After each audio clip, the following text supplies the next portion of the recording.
Selon le rapport Africa's Pulse 2020, évaluation de l'impact du Covid-19 et des réponses politiques de la Banque mondiale, l'Afrique subsaharienne se dirige tout droit vers la récession.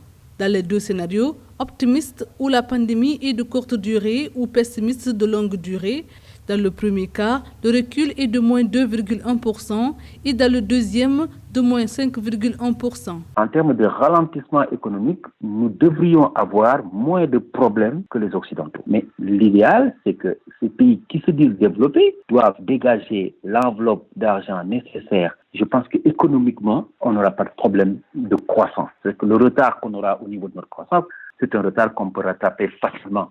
C'est entre 37 et 79 milliards de dollars de production que l'Afrique subsaharienne va perdre en raison de la baisse du prix du brut. Par exemple, les États exportateurs d'hydrocarbures avaient en moyenne bâti leur budget sur un baril de pétrole valant entre 55 et 60 dollars. Avec la chute des cours de 60%, ils n'ont plus les moyens de financer leurs dépenses. Maintenant, nous, est-ce qu'on peut supporter de confiner tous les Africains chez eux? Donc, dans ce cadre-là, on peut dire que la Banque mondiale a raison de dire est-ce qu'il ne faudrait pas reprendre certaines activités commerciales? Maintenant, pour ça, il faut que la Banque mondiale sache aussi qu'il faut des moyens.